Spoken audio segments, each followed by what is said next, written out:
Today, I'm talking about something that just about everyone in business deals with at some point or another, and that's overwhelm and lack of focus. Maybe you feel like you're being pulled in a million different directions, juggling family, clients, social media, content, and emails, and no matter how much you do, the list keeps growing. Or maybe you feel like you're being sucked in by shiny object syndrome, hopping from strategy to strategy, hoping that the next thing will finally work, right? And with basically unlimited access to information, it's so easy to get overwhelmed by all the shoulds and the strategy out there. If that's you, I want you to know that you're not alone. As a busy mompreneur with 2 adult children with special needs, there have been many times when I felt overwhelmed by everything I wanted to accomplish in life and in business. And that's why I've been so committed to figuring out how to reach my goals without burning myself out. So today, I'm going to walk you through 3 simple steps to go from scattered and overwhelmed to focused and flowing so that you can feel in control again and actually follow through on what matters the most. So step 1 is to focus on the vision of the successful business that you want. We're starting with your vision because here's something that I've learned. You have to focus on what you want in order to create what you want. Here's the challenge. Research shows that about 80% of our thoughts are automatically negative. Our brains default to looking for what's wrong instead of what's possible because we've evolved from these primitive brains that just want to keep us in the comfort zone of exactly where we are today. So when your mind stays focused on your lack of time, your lack of clients, your lack of clarity of your process, that focus drains you and reinforces that feeling of being stuck. As Tony Robbins says, where focus goes, energy flows. If you're focused on what you're worried about and what's lacking, you're going to create more circumstances to worry about. This is because when you're worried or frustrated or overwhelmed, that's not the energy that's going to fuel you to take more action. One of the most important shifts that I've learned is to shift from pressure to possibilities. For a long time, I told myself, I don't have time to do what I want to do in my business. But now when that comes up, I know the importance of redirecting my brain to the possibilities. And I ask myself, how would it be possible to create the business that I want in the time that I have? And then I remind myself that I'm amazing at creating time because I am. And that's a skill that I've developed as I've coached myself, right? So I encourage you to try it. How can you shift from pressure to possibility? Remember to focus on what you want and stay in the positive. And once you've shifted your focus, you're ready for step 2. Step 2 is to schedule like a boss. Once you're clear on what you want, you have to give it a place on your calendar, right? Let's be honest. If it's not scheduled, it's probably not happening. Not because you're unmotivated, but because our brains are wired to stay in that comfortable place, right? And react to whatever's in front of us. When you don't schedule your priorities, your day runs you. But you can make empowered decisions when something comes up if it's on your schedule, right? You can ask yourself, is this thing that came up more important than what's on my calendar right now? And this is how you step into the identity of the CEO that you want to be. CEOs don't wait for an opportunity to do what's on their calendar, right? They don't wait for opportunities or they don't wait for the time to do it. They create the time to do it. And here are 4 essential steps that you can take to master your time. Number 1, List everything that you want to accomplish this week.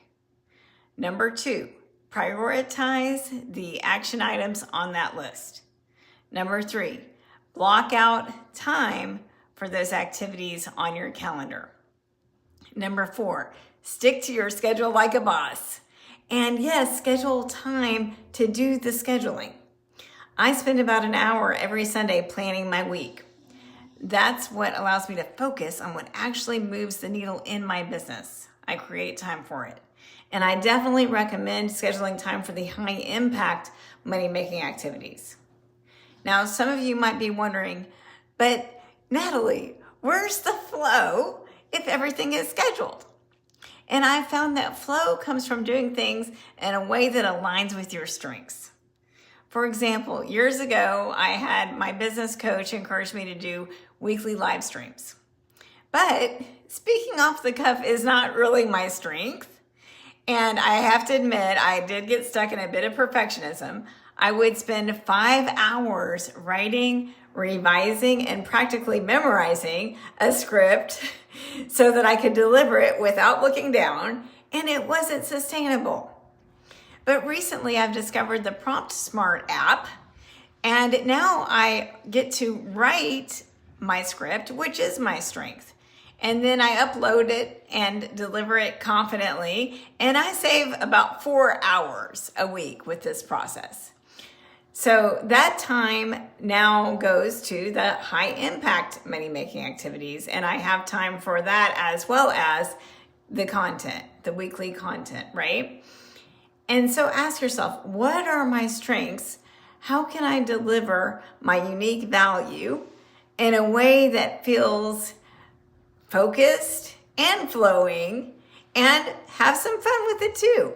Because another thing that I found is that when we're having fun, we're likely to do more of that thing and do it more consistently. Step 3 is to protect your energy by prioritizing your self-care. And this is absolutely critical. My coach said something to me a while back that really stuck. There is no business without you. Even the best strategy will fail if you're running on empty because it won't be sustainable. As women, especially mompreneurs, we give so much to everyone else, to our family, our clients, our businesses. And if we're not intentional, we'll end up putting ourselves last on the list because that's just our default, right? But the truth is that you are your most valuable asset. If your energy is low, then your creativity and your consistency and your focus will all suffer. So build self-care into your business plan and your weekly routine. I recommend you build it into your daily routine. It doesn't have to be elaborate or time-consuming. So here are a few things that help me. Every morning I have quiet time where I spend time in prayer and gratitude. I also recommend just taking 5 minutes for a quick self-care reset. So one of my favorite activities is just saying my affirmations out loud in the mirror every day that I've saved on my phone so that I always have them with me. And then I highly recommend that you celebrate your wins daily. So I keep a note in my phone called 3 wins for today. It shifts my focus from what I accomplished. Well, actually it shifts my focus from what I didn't do to what I actually did accomplish. And these small practices keep your energy flowing so that you can show up fully in your life and business, right? So to recap, what I recommend to stay both focused and flowing in your business is to focus on the vision of the business that you want to create. Number 2, schedule your time like a boss. And number 3, protect your energy. When you're focused and flowing, everything gets easier. And if you're listening to this and thinking, I know what I want for my business, I just need help putting the pieces together so that I can actually follow through, then I would love to support you. I offer a complimentary business breakthrough session where we'll take a look at your business, your revenue goals, where you are now, where you want to be, what are the obstacles, and I'll help you break through those obstacles so that you can achieve your revenue goals. DM me the word breakthrough and I'll send you the link to book. And you don't have to navigate this alone. You can absolutely create more focus and flow in your business, and I'm here to help you do it.